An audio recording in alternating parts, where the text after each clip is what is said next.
가진 건 오직 뱃속의 아기뿐이었어요. 하지만 엄마는 강해야만 했습니다. 제 꿈이 바닥에 쏟아졌어요. 비웃음 속에서 저는 더 독해지기로 했습니다. 빈티난다고 무시했나요?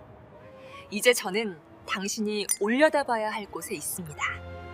녹슨 수수용 가위와 알코올 냄새, 그리고 썩어가는 환부에서 나던 비릿한 악취. 그것이 6년 전 제 삶을 설명하는 유일한 감각이었습니다. 2026년 현재 저는 서울 강남의 한복판, 대한민국에서 가장 예약하기 힘들다는 메디컬 에스테틱 센터의 대표 원장실에 앉아 있습니다. 은은한 아로마 향과 최고급 가죽 소파의 감촉, 창밖으로 펼쳐진 한강의 윤슬이 지금의 저를 감싸고 있습니다.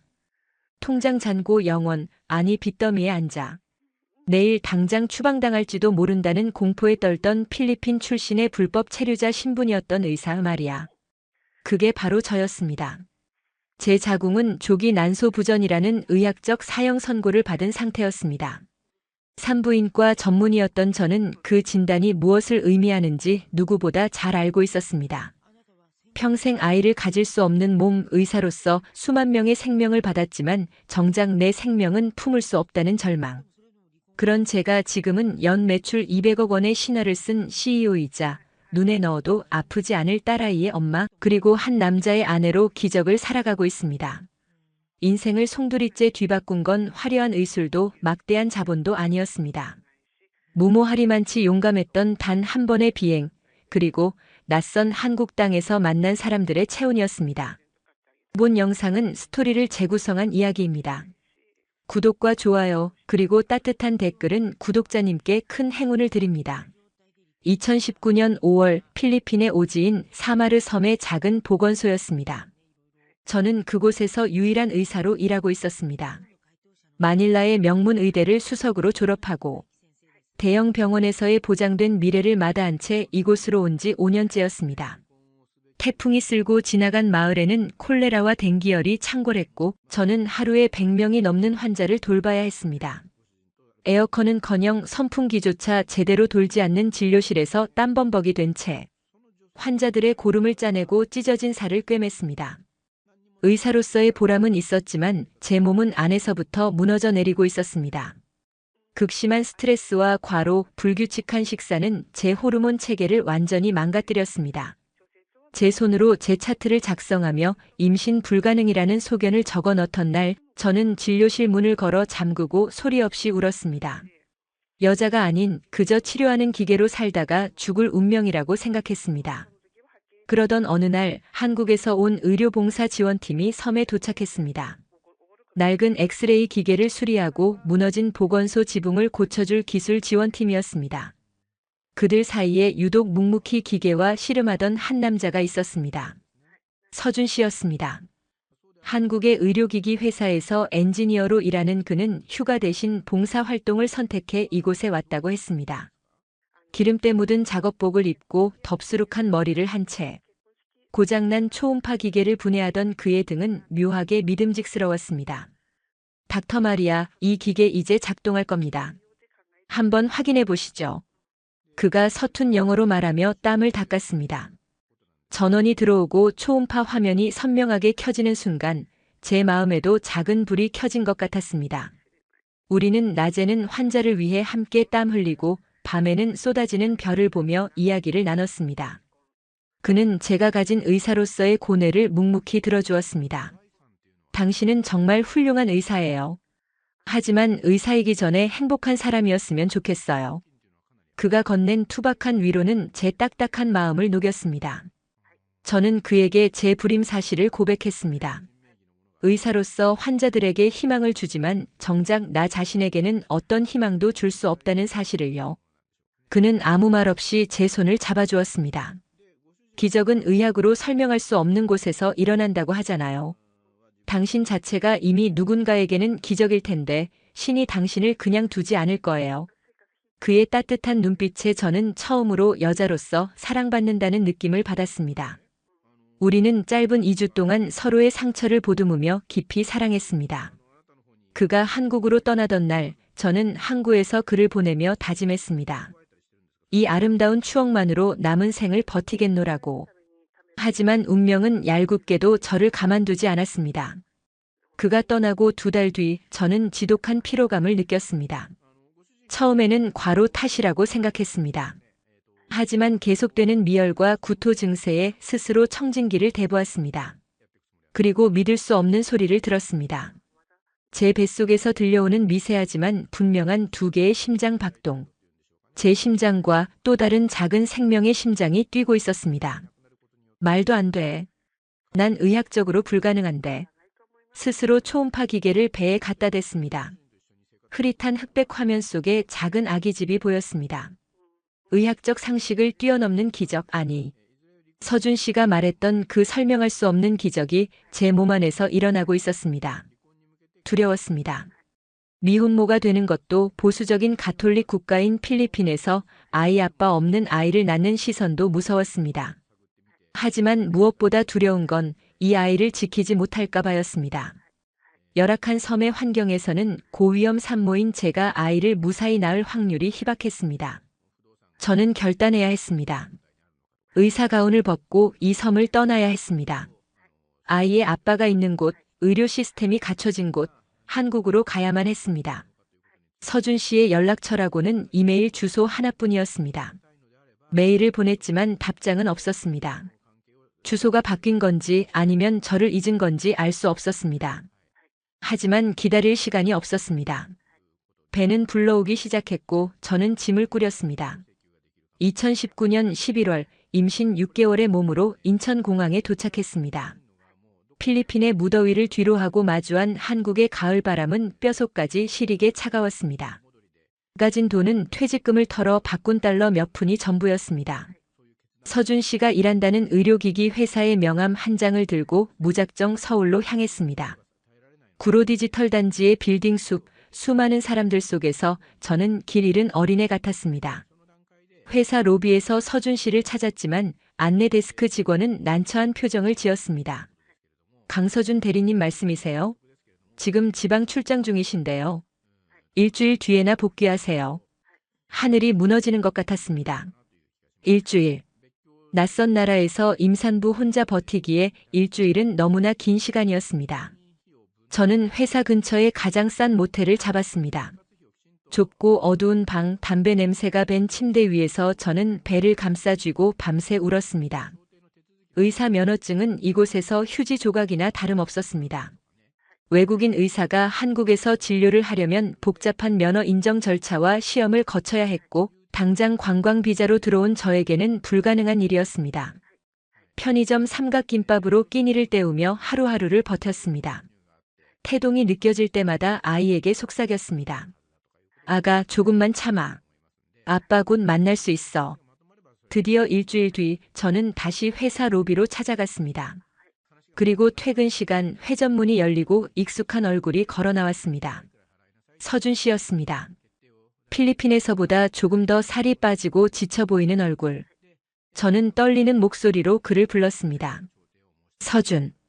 그가 고개를 돌렸습니다. 저를 발견한 그의 눈동자가 흔들렸습니다. 환영을 본 것 같은 표정으로 멍하니 서 있던 그가 제 불룩한 배를 보고는 숨을 들이켰습니다. 말이야? 세상에. 어떻게? 그는 달려와 저를 부축했습니다. 그의 따뜻한 손길이 닿자 긴장이 풀리며 다리에 힘이 풀렸습니다. 당신 아이예요. 기적이 일어났어요.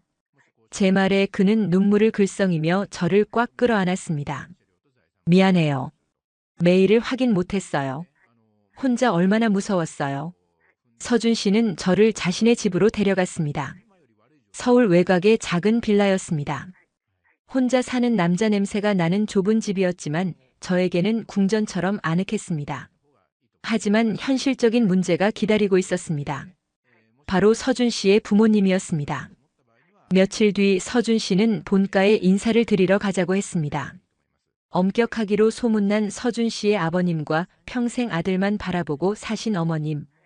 외국인 며느리, 그것도 덜컥 임신부터 해서 나타난 며느리를 반길리 만무했습니다. 본가에 들어서자 냉랭한 공기가 감돌았습니다.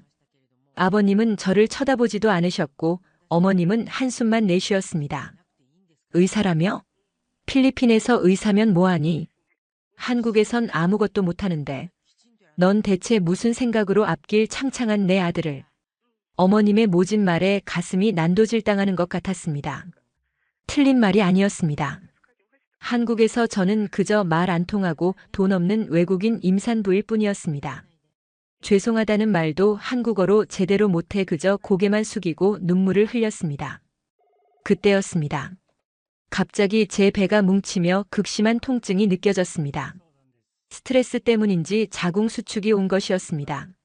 제가 배를 움켜쥐고 신음하자 냉랭하던 집안 분위기가 순식간에 바뀌었습니다. 아니, 왜 그래? 배가 아프니? 어머님이 기겁하며 달려오셨습니다. 저는 본능적으로 제 상태를 진단했습니다. 가진통 같아요. 좀 쉬면 괜찮아요. 서툰 한국어로 겨우 말하자 어머님은 급히 저를 안방으로 눕히셨습니다. 그리고 뜨끈한 아랫목에 이불을 덮어주시고는 제 손과 발을 주무르기 시작하셨습니다. 아이고, 이 핏덩이가 고생을 얼마나 했으면. 내가 미친년이지 임신한 애한테 무슨 소리를 한 거야. 어머님의 투박한 손길은 필리핀의 그 어떤 명의보다 따뜻했습니다. 아버님도 헛기침을 하시며 슬그머니 방으로 들어와 꿀물을 타놓고 나가셨습니다. 그날 밤 저는 시댁 안방에서 잤습니다. 다음 날 아침 어머님은 상다리가 부러질 듯한 아침상을 차려주셨습니다. 한국 사람은 밥심으로 사는 거야. 뱃속에 애 생각해서라도 팍팍 먹어. 숟가락 위에 생선살을 발라 올려주시는 어머님의 모습에서 일찍 돌아가신 친정엄마의 모습이 겹쳐 보였습니다. 저는 밥그릇을 비우며 맹세했습니다. 이분들에게 부끄럽지 않은 며느리가 되겠노라고. 한국에서 의사가운은 못 입더라도 반드시 성공해서 보답하겠노라고. 출산까지 남은 3개월 저는 치열하게 한국 생활에 적응해 나갔습니다. 서준 씨는 낮에 회사에 가고 저는 시댁에서 어머님과 시간을 보냈습니다. 어머님은 제 한국어 선생님이자 인생 선배였습니다. 마리아, 너 의사였다면서? 그럼 이것도 알겠네? 혈압엔 뭐가 좋아?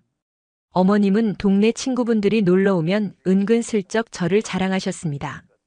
우리 며느리가 필리핀에서 제일 똑똑한 의사였어. 영어도 잘하고 모르는 게 없다니까. 비록 한국 면허는 없었지만 저는 제 의학 지식으로 어머님과 주변 분들의 건강 상담을 해드렸습니다. 당뇨가 있는 앞집 아주머니의 식단을 짜드리고 관절염이 심한 어머님께 마사지와 찜질법을 알려드렸습니다. 동네에서 필리핀 의사 세댁이라는 소문이 아름아름 퍼지기 시작했습니다. 어느 날 시장에 갔다가 쓰러진 할머니를 발견했습니다. 사람들은 당황해서 발만 동동 구르고 있었습니다. 저는 주저없이 인파를 헤치고 들어갔습니다. 호흡이 없었고 맥박이 희미했습니다. 심정지였습니다. 만삭의 배가 걸리적거렸지만 상관없었습니다. 저는 그 자리에서 심폐소생술 CPR을 시작했습니다. 하나, 둘, 셋, 넷. 땀이 비오듯 쏟아지고 숨이 턱턱 막혀왔지만 멈출 수 없었습니다. 5분쯤 지났을까 할머니가 컥 하는 소리와 함께 숨을 토해냈습니다. 살았다. 살았어. 주변에서 박수가 터져 나왔습니다. 구급대원에게 환자를 인계하고 일어서는데 현기증이 일며 비틀거렸습니다. 누군가 제 팔을 잡아주었습니다. 시장에서 야채를 파는 김 반장님이었습니다. 아이고 세댁. 몸도 무거운 사람이 대단해. 진짜 의사 선생님 맞네. 맞아. 그 사건 이후 저를 보는 시선이 완전히 달라졌습니다.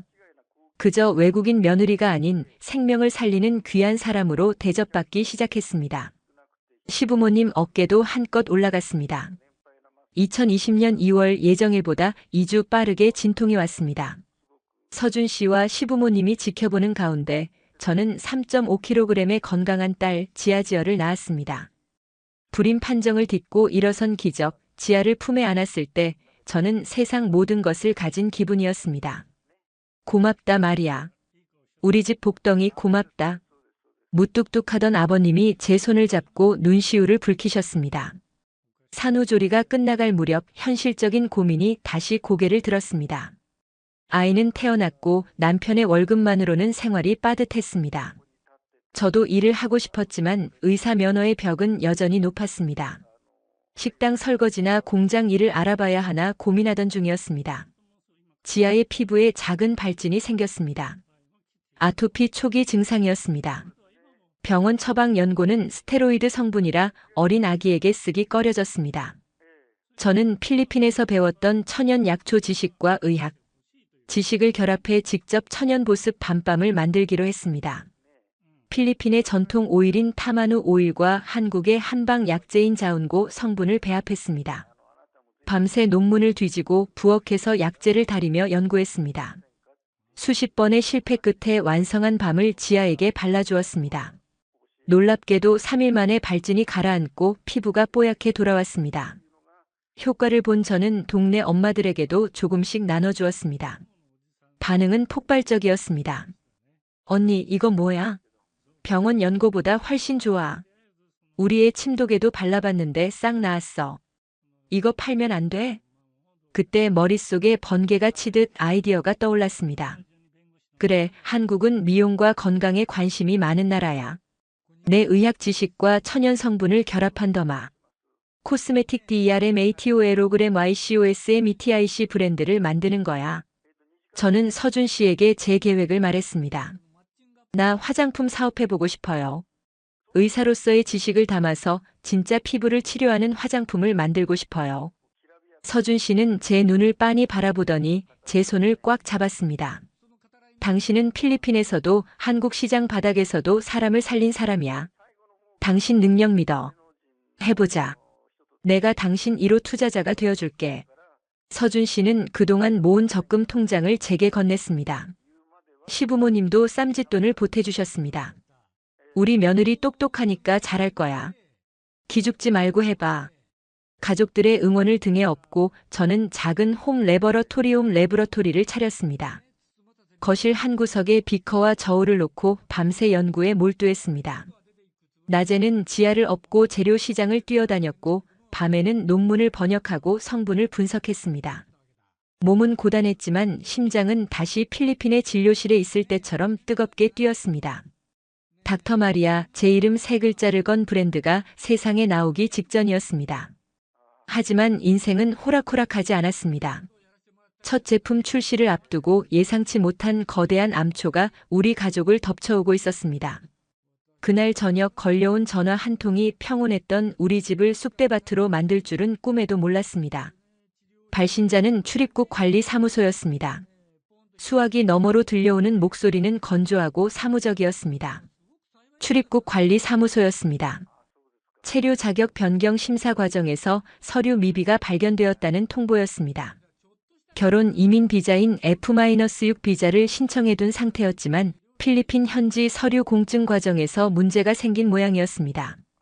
담당자는 당장 출석하지 않으면 불법 체류자로 간주되어 강제 추방될 수 있다고 경고했습니다. 수화기를 내려놓는 제 손이 덜덜 떨렸습니다. 이제 막 희망이라는 싹을 틔우려던 참인데 현실은 거대한 군홧발로 그 싹을 지식여 버리려는 것만 같았습니다. 옆에서 지하를 재우던 서준 씨가 제 표정을 보고 달려왔습니다. 무슨 일이냐고 묻는 그의 눈에 걱정이 가득했습니다.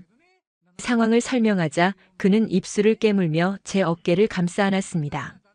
걱정하지 마, 내가 해결할게. 서준 씨는 그 길로 회사에 반차를 내고 저와 함께 목동에 있는 출입국 관리 사무소로 향했습니다. 대기실은 수많은 외국인들로 북적였습니다.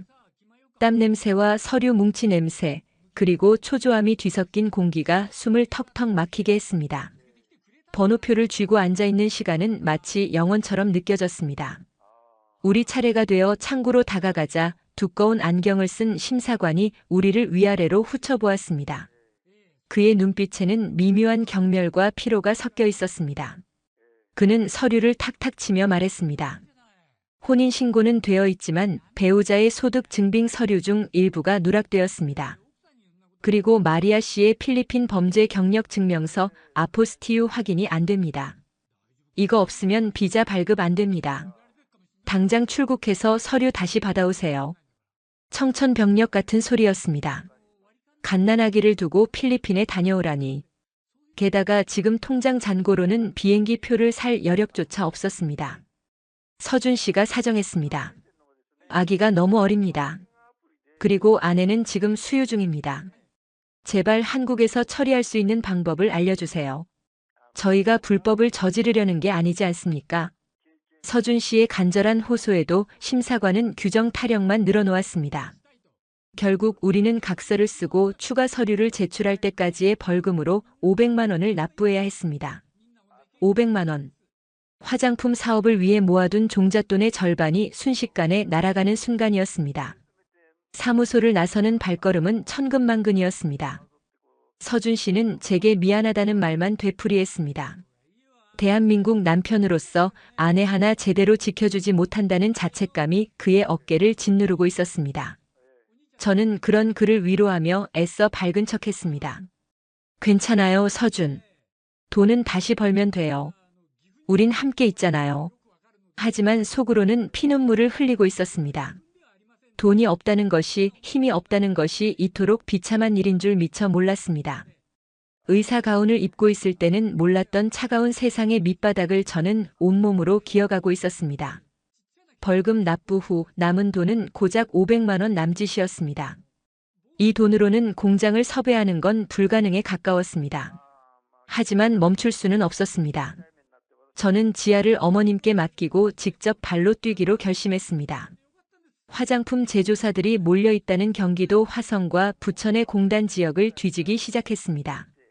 낡은 시외버스를 타고 낯선 공단 거리를 헤매는 일은 고단했습니다.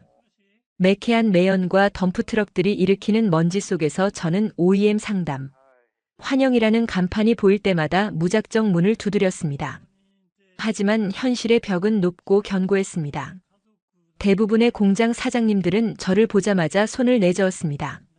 최소 주문 수량의 목표이 3,000개부터입니다. 그 돈으로 무슨 화장품을 만들어요? 집에 가서 애나 봐요.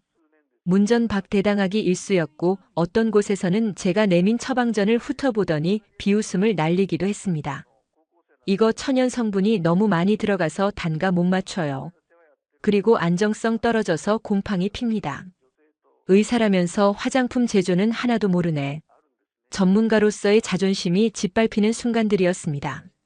저는 의학 논문을 근거로 천연 방부 시스템을 설계했다고 설명하려 했지만 제 서툰 한국어는 그들에게 그저 어눌한 외국인의 떼쓰기로만 들릴 뿐이었습니다.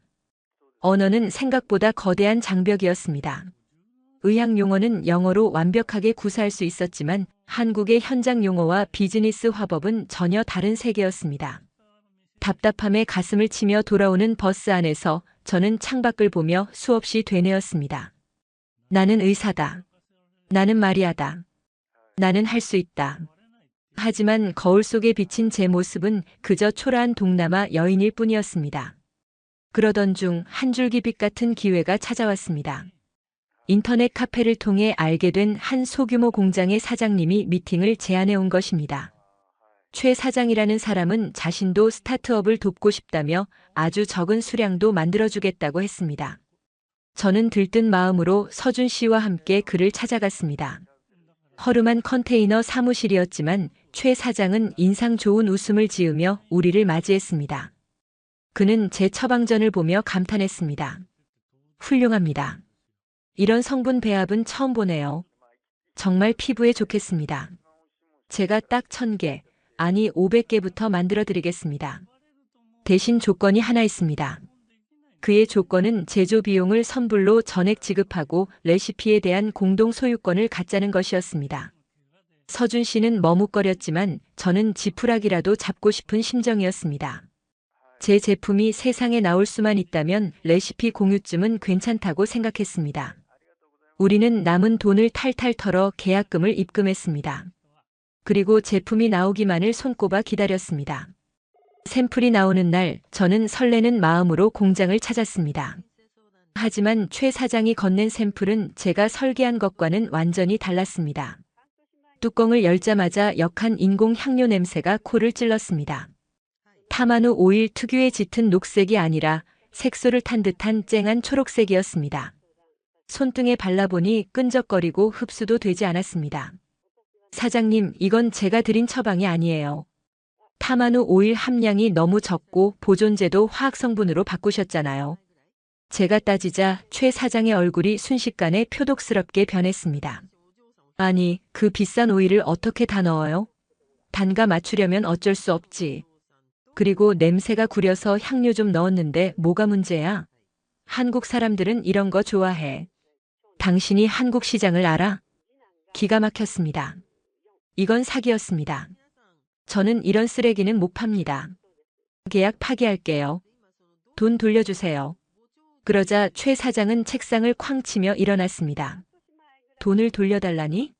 이미 원료 다 샀고 기계 돌렸는데 배째라는 거야? 그리고 계약서 다시 잘 봐. 단순 변심으로 인한 계약 해지는 환불 불가야.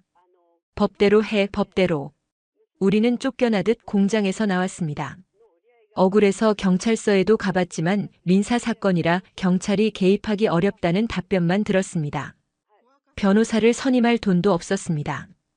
남은 돈 500만 원은 공중 분해되었고 우리에게 남은 건 저질 화장품 샘플 몇 개뿐이었습니다. 집에 돌아온 저는 자리에 눕고 말았습니다. 며칠을 앓았습니다. 서준 씨가 죽이라도 먹으라며 숟가락을 들이밀었지만 입맛이 없었습니다. 모든 게 제 욕심 같았습니다. 주제 파악 못하고 설치다가 남편 힘들게 하고 시부모님 노후 자금까지 날려먹은 죄인. 그게 저였습니다. 그때 방문이 열리고 어머님이 들어오셨습니다. 어머님의 손에는 낡은 천꾸러미가 들려 있었습니다. 어머님은 제 머리맡에 앉으시더니 천을 풀어 헤치셨습니다. 그 안에는 금반지, 금목걸이, 짝이 맞지 않는 귀걸이 같은 폐물들이 들어 있었습니다. 이게 뭐예요, 어머니? 제가 놀라 묻자 어머님은 덤덤하게 말씀하셨습니다. 시집 올 때 해온 것들이다. 장롱 속에 처박아 두면 똥밖에 더 되냐? 이거 팔아서 다시 해라. 어머니 안 돼요. 제가 다 날려먹었는데. 어떻게 이걸? 제가 울면서 거절하자 어머님은 제 등짝을 찰싹 때리셨습니다. 정신 차려. 돈 잃은 건 괜찮아도 기 꺾이는 건 못 봐준다. 넌 의사야. 사람 살리는 손을 가진 사람이라고. 그깟 사기꾼 놈 때문에 내가 가진 그 귀한 기술. 썩힐 거야? 내 손주 피부 고쳐준 그 약 세상 사람들이 다 써보게 해야 할 거 아니야. 어머님의 호통에 정신이 번쩍 들었습니다. 눈물이 핑 돌았습니다. 그래, 여기서 주저앉으면 정말 그 사기꾼이 원하는 대로 되는 거야. 나는 엄마잖아. 지아한테 포기하는 모습 보여줄 수 없어. 저는 다시 일어났습니다. 어머님의 폐물을 판 돈 300만 원. 그것이 저의 마지막 총알이었습니다. 이번에는 공장에 맡기지 않기로 했습니다. 법적으로 판매가 가능한 화장품 제조업 허가를 직접 내기로 결심했습니다. 집 근처에 아주 작은 월세 30만 원짜리 지하 상가를 빌렸습니다. 곰팡이가 피어 있고 쥐가 나올 것 같은 곳이었지만 저에게는 꿈의 궁전이었습니다. 서준 씨와 저는 직접 페인트 칠을 하고 중고 장터에서 헐값에 산 교반기와 충진기를 설치했습니다. 낮에는 인테리어 공사를 하고 밤에는 식약처의 까다로운 제조 시설 기준을 공부했습니다. 한국의 화장품 법은 세계적으로도 엄격하기로 유명했습니다. 먼지 하나, 동선 하나까지 규정에 맞춰야 했습니다. 수십 번 구청과 식약처를 오가며 서류를 보완했습니다. 담당 공무원도 처음에는 외국인 여자가 혼자 제조업 허가를 받겠다고 하니 코웃음을 쳤지만 제가 들이미는 완벽한 도면과 위생관리 기준서를 보고는 태도가 바뀌었습니다. 마리아 씨 정말 독하시네요. 한국 사람도 이렇게 꼼꼼하게는 못합니다. 드디어 2020년 겨울 닥터 마리아 랩이라는 간판을 걸고 정식 제조업 허가증을 손에 쥐었습니다. 세상을 다 가진 기분이었습니다. 저는 밤낮으로 제품을 만들었습니다. 이번에는 타협하지 않았습니다. 최상급 유기농 타마누 오일, 직접 추출한 병풀 추출물. 원가가 비쌌지만 효과는 확실했습니다. 마케팅 비용이 없었기에 저는 블로그와 인스타그램을 시작했습니다. 의사가 만드는 진짜 피부 이야기라는 제목으로 글을 썼습니다. 화려한 광고 문구 대신 피부의 구조, 성분의 효능, 그리고 스테로이드 부작용에 대한 의학적 소견을 서툰 한국어로 진솔하게 적어 내려갔습니다. 번역기를 돌려가며 쓴 투박한 글이었지만 진심은 통했습니다. 아토피로 고생하는 엄마들이 하나둘씩 모여들기 시작했습니다. 선생님, 글 보고 믿음이 가서 주문해요. 우리 애기 제발 낫게 해주세요. 주문이 들어오기 시작했습니다. 하루에 5개, 10개. 적은 양이었지만 저는 하나하나 정성껏 포장하며 손편지를 써서 보냈습니다. 하지만 빛이 있으면 그림자도 있는 법. 제 블로그가 입소문을 타자 악플러들이 꼬이기 시작했습니다. 그들은 제품에 대한 비판이 아니라 제 출신을 공격했습니다. 필리핀 사람이 만든 걸 어떻게 믿고 발라? 위생 관리는 제대로 하냐?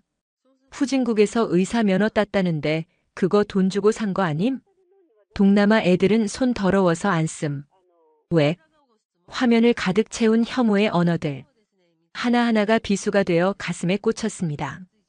밤새 댓글을 지우며 저는 숨죽여 울었습니다. 내가 아무리 노력해도 나는 영원히 더러운 외국인일 뿐인가? 내 제품이 아무리 좋아도 내 피부색 때문에 부정당해야 하나? 분노와 서러움이 치밀어 올랐습니다. 그러던 어느 날 결정적인 사건이 터졌습니다.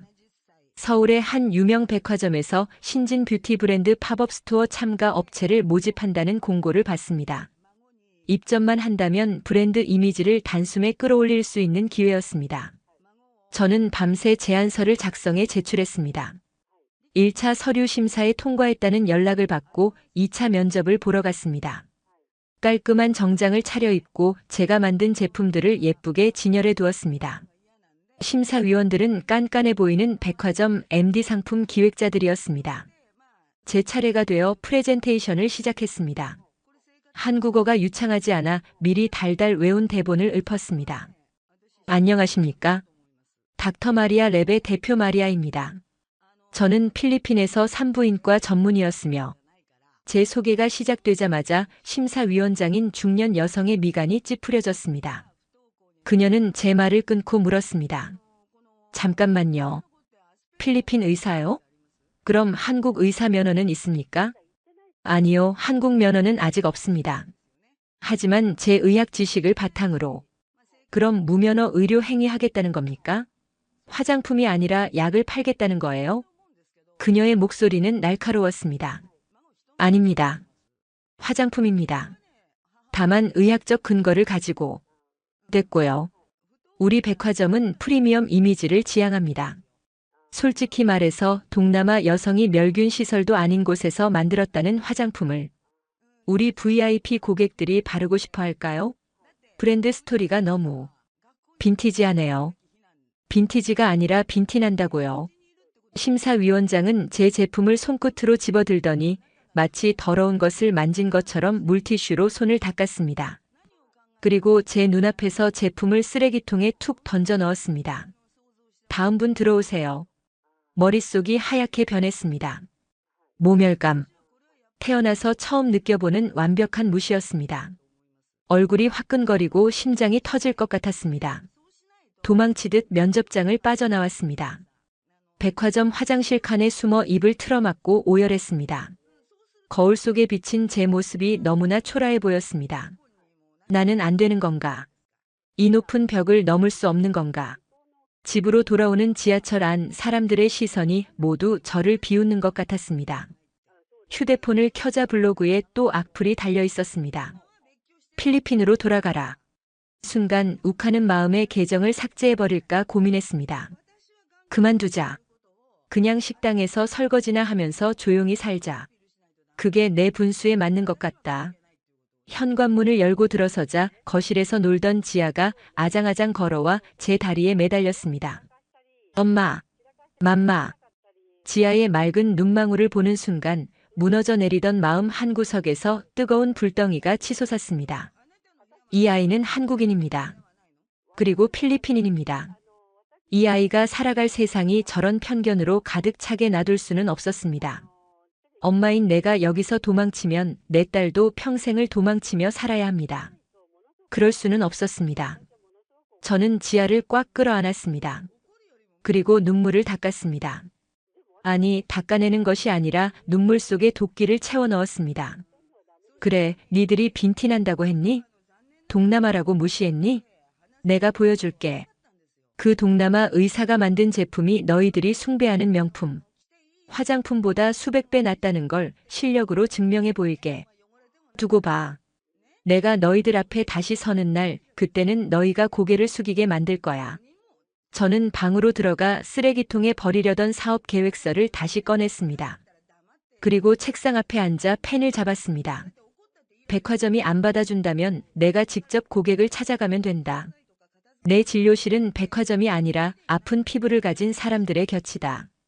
그날 밤 저는 새로운 프로젝트를 기획했습니다. 이름하여 찾아가는 피부 상담소.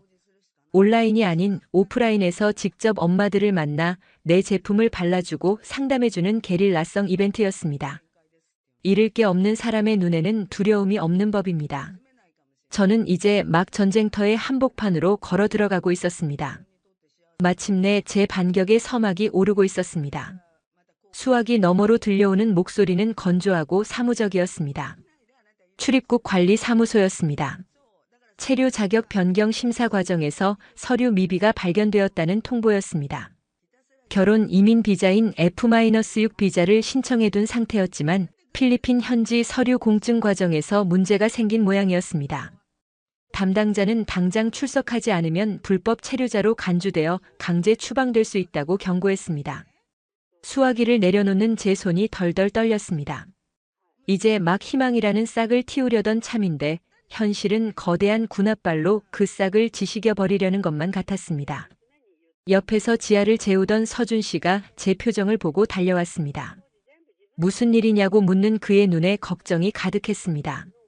상황을 설명하자 그는 입술을 깨물며 제 어깨를 감싸 안았습니다. 걱정하지 마, 내가 해결할게. 서준 씨는 그 길로 회사에 반차를 내고 저와 함께 목동에 있는 출입국 관리 사무소로 향했습니다. 대기실은 수많은 외국인들로 북적였습니다. 땀 냄새와 서류 뭉치 냄새, 그리고 초조함이 뒤섞인 공기가 숨을 턱턱 막히게 했습니다. 번호표를 쥐고 앉아있는 시간은 마치 영원처럼 느껴졌습니다.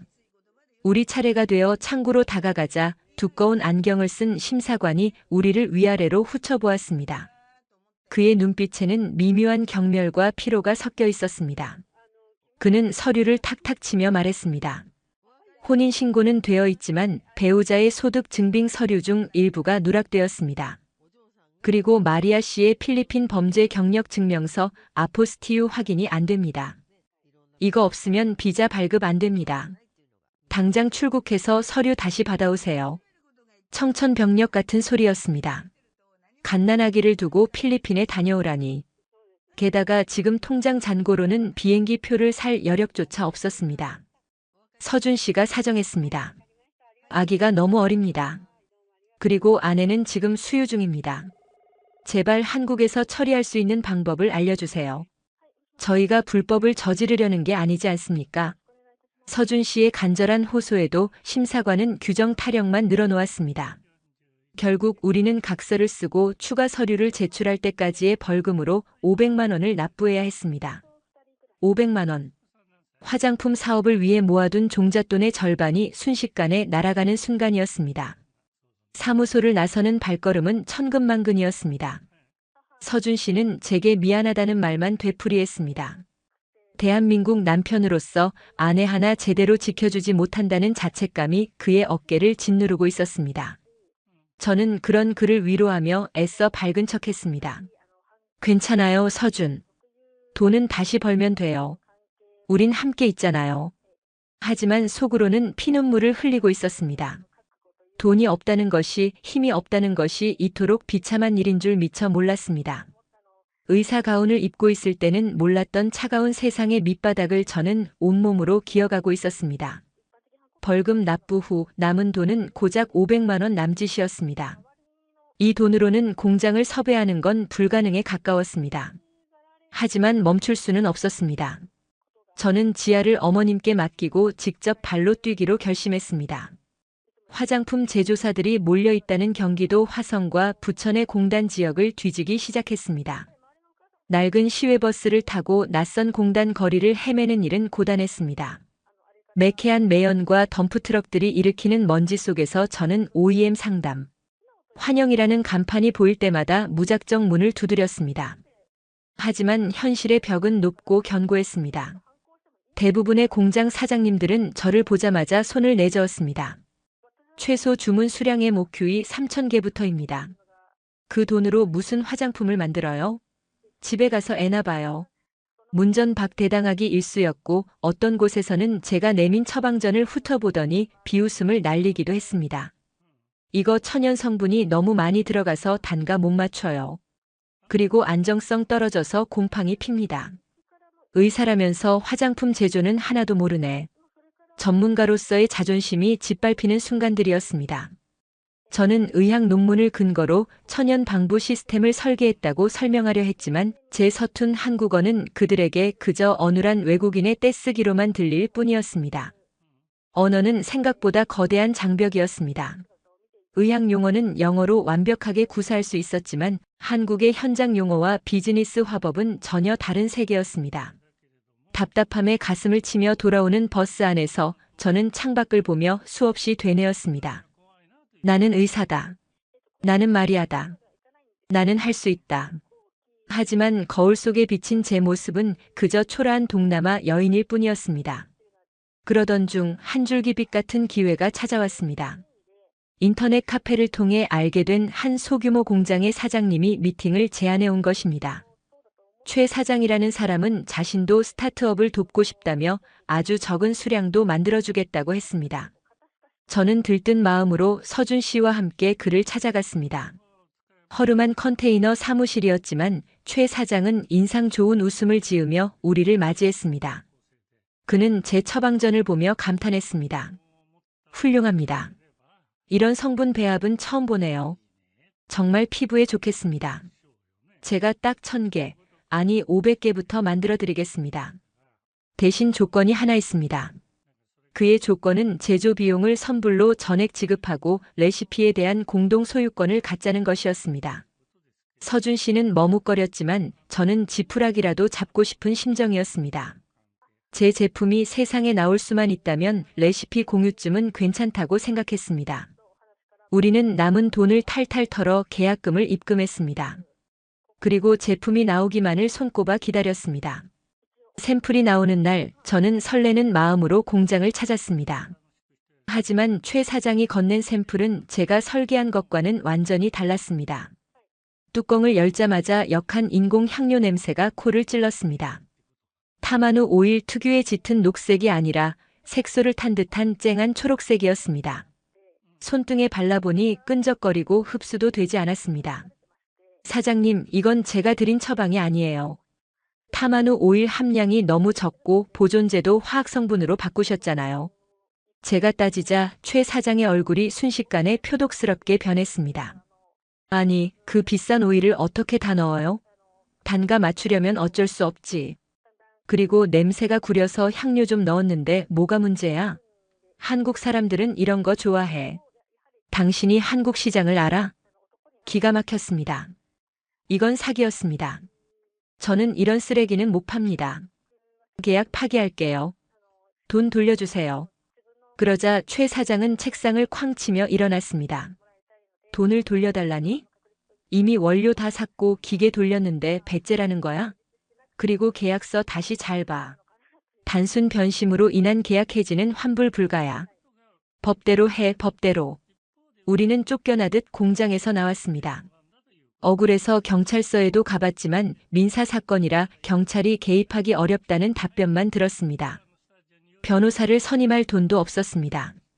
남은 돈 500만 원은 공중 분해되었고 우리에게 남은 건 저질 화장품 샘플 몇 개뿐이었습니다. 집에 돌아온 저는 자리에 눕고 말았습니다. 며칠을 앓았습니다. 서준 씨가 죽이라도 먹으라며 숟가락을 들이밀었지만 입맛이 없었습니다. 모든 게 제 욕심 같았습니다. 주제 파악 못하고 설치다가 남편 힘들게 하고 시부모님 노후 자금까지 날려먹은 죄인. 그게 저였습니다. 그때 방문이 열리고 어머님이 들어오셨습니다. 어머님의 손에는 낡은 천꾸러미가 들려 있었습니다. 어머님은 제 머리맡에 앉으시더니 천을 풀어 헤치셨습니다.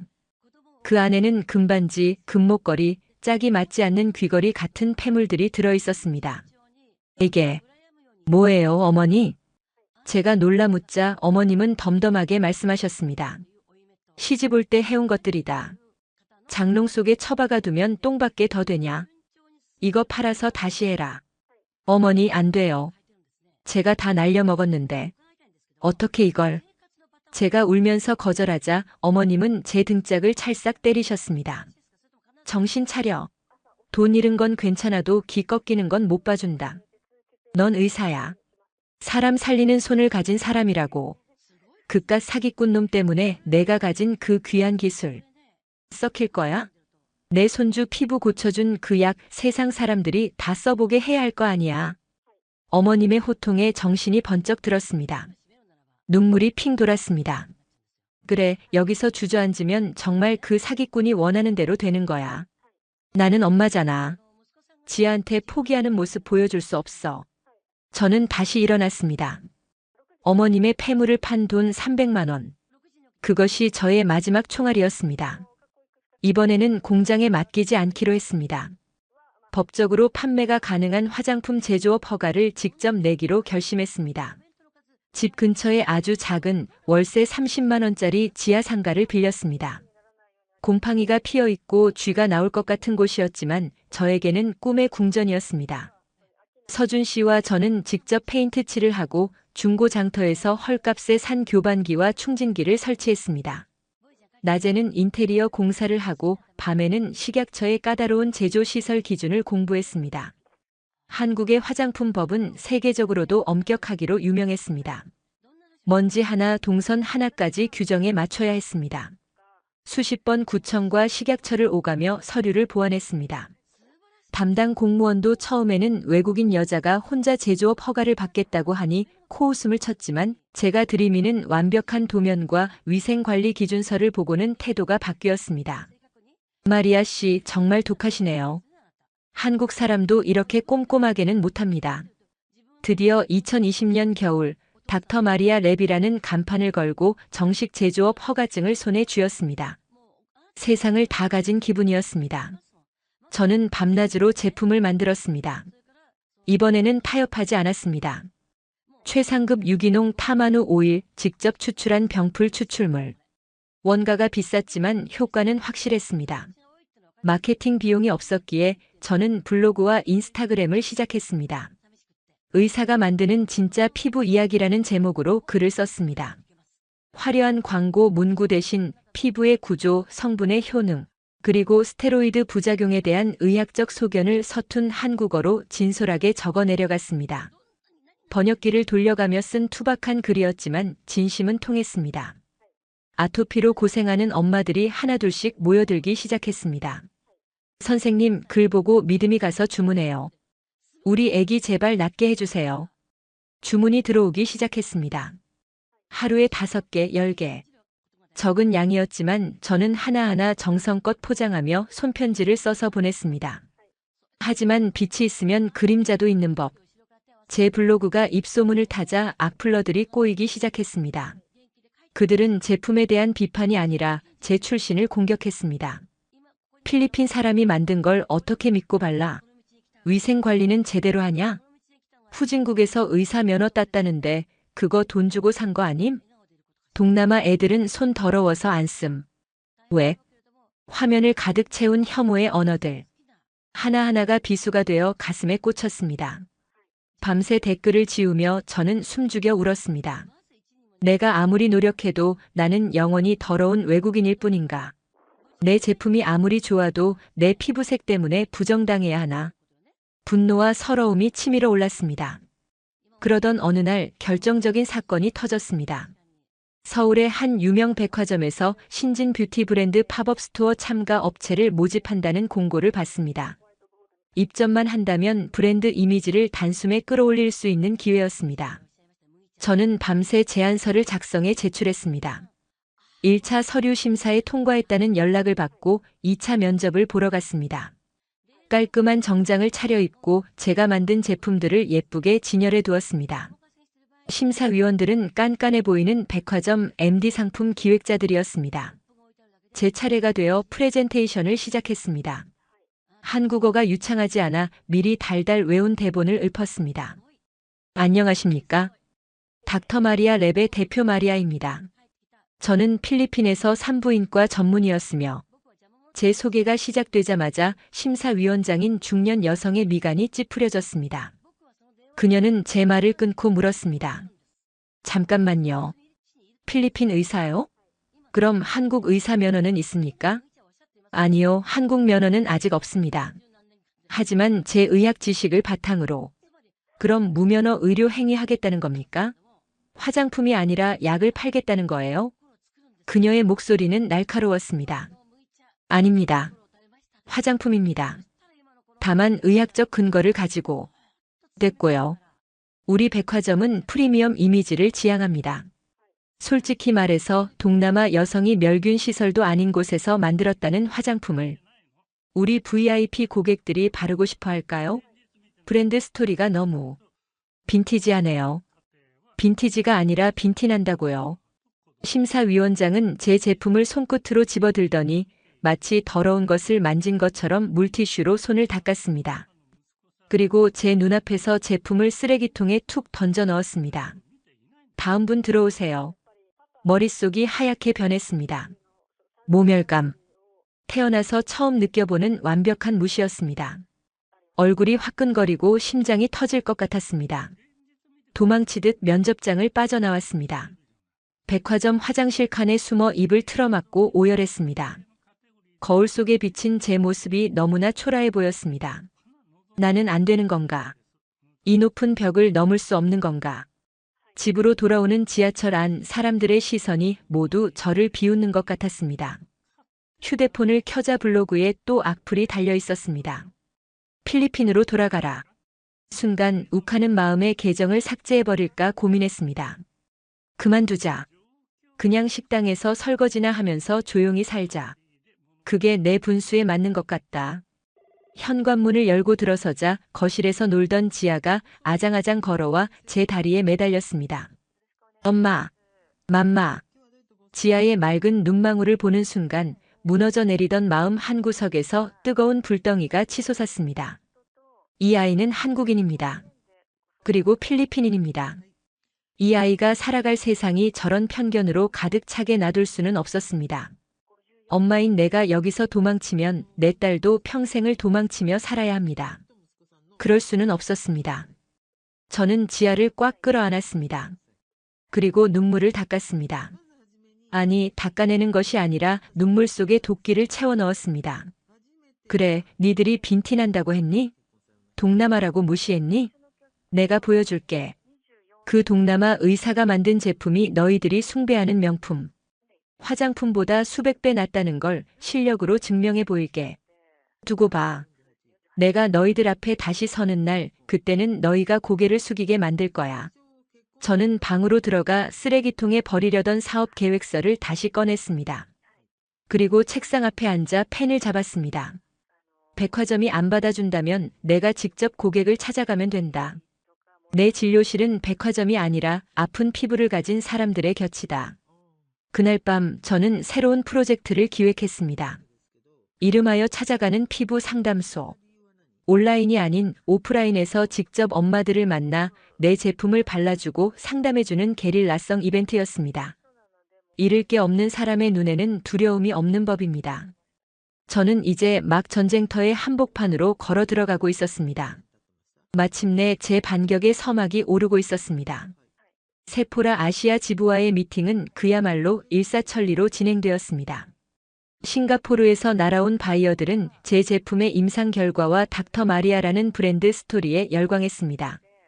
그들은 단순한 화장품이 아니라 의사가 설계한 피부 처방전이라는 콘셉트를 정확히 이해했습니다. 계약서에 서명하던 날 펜을 쥔 제 손은 더 이상 떨리지 않았습니다. 그 계약은 우리 회사를 단숨에 글로벌 기업으로 도약시키는 날개가 되었습니다. 2022년 우리는 프랑스, 미국, 일본 등 전 세계 15개국에 제품을 수출하기 시작했습니다. K-뷰티의 새로운 신화, 필리핀에서 온 기적의 의사. 언론은 저를 앞다퉈 대서특필했습니다. 지하 단칸방에서 곰팡이 냄새를 맡으며 라벨을 붙이던 시절은 이제 전설 같은 예시야기가 되었습니다. 회사는 급성장했습니다. 우리는 더 이상 좁은 지하 상가에 머물지 않았습니다. 서울 강남 테헤란로의 번듯한 오피스 빌딩으로 본사를 이전했습니다. 직원 수는 50명을 넘어섰고 자체 공장과 연구소까지 갖추게 되었습니다. 개업식 날 가장 먼저 모신 분들은 다름 아닌 시부모님이었습니다. 평생 농사만 짓고 사시느라 굽은 허리로 행사장에 들어오신 시아버님은 입구에 걸린 제 대형 사진과 대표이사 마리아라는 직함을 보시곤 한참을 서 계셨습니다. 그러고는 제 손을 꼭 잡으셨습니다. 장하다 우리 며느리. 내 아들이 사람 볼 줄 알았어. 내가 우리 집안을 일으켰다. 무뚝뚝하던 아버님의 눈가에 맺힌 눈물을 닦아드리며 저 역시 울컥했습니다. 어머님은 직원들에게 떡을 돌리시며 내가 얘 한국어 선생님이야 라고 자랑하시느라 입이 귀에 걸리셨습니다. 성공의 달콤함은 복수 아닌 복수로도 찾아왔습니다. 어느 날 비서실로 연락이 왔습니다. 유명 백화점의 수석 MD가 미팅을 요청했다는 것이었습니다. 이름을 듣는 순간 저는 헛웃음을 지었습니다. 2년 전 제 제품을 쓰레기통에 처박으며 빈티난다고 모욕했던 바로 그 여자였습니다. 저는 미팅을 수락했습니다. 며칠 뒤 제 대표이사실로 들어온 그녀는 저를 보자마자 당황한 기색이 역력했습니다. 화려한 인테리어와 한강이 내려다 보이는 뷰, 그리고 명품 정장을 입고 앉아있는 저에게서 시선을 떼지 못했습니다. 아유 대표님, 뵙게 되어 영광입니다. 요즘 닥터 마리아 제품 없어서 못 판다면서요? 저희 백화점 1층 메인 자리를 비워뒀습니다. 꼭 입점해 주십시오. 그녀는 제 앞에 최고급 입점 조건을 제시하며 굽신거렸습니다. 2년 전에 그 오만함은 온데간데 없었습니다. 저는 천천히 커피를 마시며 그녀를 바라보았습니다. 기억하시나요? 2년 전 제 제품을 쓰레기통에 버리셨죠. 동남아 사람이 만든 건 빈티나서 안 된다고요. 그녀의 얼굴이 사색이 되었습니다. 아, 그때는 제가 실수를. 오해가 있었습니다. 저는 미소를 지으며 말했습니다. 덕분에 제가 더 독하게 마음먹을 수 있었습니다. 감사합니다. 하지만 입점은 거절하겠습니다. 저는 제 가치를 알아봐주는 파트너와만 일합니다. 그녀는 얼굴이 홍당무가 되어 도망치듯 사무실을 나갔습니다. 그 뒷모습을 보며 저는 묵은 체증이 싹 내려가는 듯한 카타르시스를 느꼈습니다. 진정한 복수는 그들을 무너뜨리는 것이 아니라 그들이 감히 쳐다볼 수도 없는 높은 곳에 올라서는 것임을 깨달았습니다. 하지만 저를 가장 기쁘게 한 건 돈이나 명예가 아니었습니다. 바로 가족의 행복이었습니다. 서준 씨는 다니던 회사를 그만두고 우리 회사의 부대표로 취임했습니다. 엔지니어 출신인 그는 공장 설비와 생산 라인을 완벽하게 관리해 주었습니다. 우리는 이제 최고의 파트너이자 동료가 되었습니다. 퇴근 후 함께 와인을 마시며 회사의 미래를 논의할 때면 우리는 서로를 바라보며 웃음을 터뜨리곤 합니다. 마리아, 기억나? 우리 500만 원 날리고 컵라면 먹으면서 울던 거. 그럼요. 그때 당신이 내 편 안 들어줬으면 저 벌써 필리핀으로 도망갔을 거예요. 우리는 서로의 아픔을 보듬어주며 단단해진 전우였습니다. 그리고 우리 사랑의 결실인 지아. 지아는 이제 유치원에 다니는 예쁜 꼬마 숙녀가 되었습니다. 다행히 아토피는 깨끗이 나았고 엄마를 닮아 영특하고 아빠를 닮아 정이 많은 아이로 자랐습니다. 유치원 학예회 날 지아는 장래 희망을 발표하는 시간에 마이크를 잡고 큰 소리로 외쳤습니다. 저는 커서 엄마 같은 의사 선생님이 될 거예요. 그래서 아픈 친구들을 다 낫게 해줄 거예요. 객석에 앉아 그 모습을 지켜보던 저는 서준 씨의 품에 안겨 펑펑 울었습니다. 내 딸이 나를 부끄러워하지 않고 자랑스러워한다는 사실. 그것만으로도 제가 겪은 모든 고난은 보상받고도 남았습니다. 2024년 저는 오랜 꿈 하나를 실현했습니다. 회사 수익의 일부를 털어 마리아 재단을 설립한 것입니다. 다문화 가정의 아이들과 미혼모들을 돕는 재단이었습니다. 한국에는 저처럼 코리안 드림을 꿈꾸며 왔다가 차별과 가난 속에 고통받는 이주 여성들이 많았습니다. 저는 그들에게 장학금을 주고 직업 교육을 시키고 아픈 아이들을 무료로 치료해주는 병원을 세웠습니다. 재단 출범식 날 수많은 다문화 가정 엄마들이 저를 찾아와 손을 잡고 울었습니다. 언니가 우리 희망이에요. 저도 언니처럼 될 수 있겠죠? 저는 그들의 손을 맞잡으며 말했습니다. 물론이죠. 당신은 엄마잖아요. 엄마는 세상에서 가장 강한 의사이고 가장 위대한 CEO입니다. 포기하지 마세요. 제가 받은 사랑을, 제가 받은 기적을 이제는 나누어 줄 차례였습니다. 그것이 한국이라는 나라가 제게 가르쳐준 정에 대한 보답이라고 생각했습니다. 그리고 오늘 2026년의 어느 맑은 아침입니다. 저는 서울에서 가장 높은 펜트하우스의 테라스에 서 있습니다. 발 아래로 굽이치는 한강이 아침 햇살을 받아 황금빛으로 빛나고 있습니다. 주방에서는 맛있는 냄새가 풍겨옵니다. 서준 씨가 된장찌개를 끓이고 있습니다.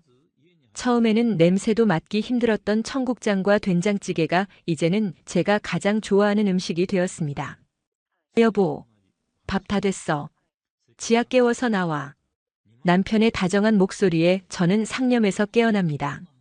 지아의 방으로 들어가니 천사 같은 얼굴로 잠든 딸아이가 보입니다. 아이의 볼에 입을 맞추며 속삭입니다. 일어나라, 우리 공주님.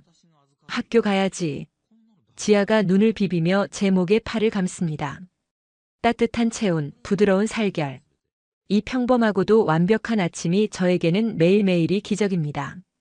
식탁에 둘러앉아 따뜻한 밥을 먹습니다. 김이 모락모락 나는 쌀밥 위에 김치를 얹어 먹으며 저는 생각합니다. 6년 전 아마존의 진흙탕 속에서 말라리아와 싸우던 이자벨라 마리아. 불임 선고를 받고 절망하던 그 여자는 이제 없습니다. 대신 한국의 아침을 여는 엄마이자 아내, 그리고 세상을 치유하는 CEO 마리아가 있습니다. 가끔은 그 힘들었던 시절이 그립기도 합니다. 그 절박함이 없었다면 지금의 저도 없었을 테니까요. 고난은 저를 무너뜨리기 위해 온 것이 아니라 저를 더 높이 날아오르게 하기 위해 찾아온 바람이었다는 것을 이제는 압니다. 출근길 차창 밖으로 스쳐 지나가는 서울의 풍경을 봅니다. 바쁘게 걷는 사람들, 치열한 삶의 현장. 저들 중 누군가는 지금의 저처럼 절망하고 있을지도 모릅니다. 낯선 땅에서 혹은 차가운 현실의 벽 앞에서 울고 있을지도 모릅니다. 그들에게 말해주고 싶습니다. 당신의 겨울이 아무리 춥더라도 반드시 봄은 온다고. 당신이 품은 그 작은 씨앗이 언젠가는 거대한 숲이 될 거라고. 저를 보세요. 가진 것 하나 없던 외국인, 불임 판정을 받은 여자도 이렇게 해냈습니다. 당신이라고 못할 이유가 없습니다. 기적은 멀리 있는 것이 아니라 포기하지 않는 당신의 마음속에 이미 살고 있습니다. 저는 차 안에서 거울을 봅니다. 눈가의 주름이 조금 늘었지만 눈동자는 그 어느 때보다 빛나고 있습니다. 저는 제 자신에게 그리고 이 영상을 보고 계신 여러분에게 마지막 인사를 건넵니다. 사랑합니다. 감사합니다. 그리고 힘내세요. 당신의 삶은 그 자체로 이미 아름다운 기적입니다. 가슴 뭉클한 이야기였나요? 구독과 좋아요를 눌러주시면 더 큰 감동으로 보답하겠습니다. 하고 싶은 말씀은 댓글로 편하게 남겨주세요. 여러분의 가정에 행운을 빕니다.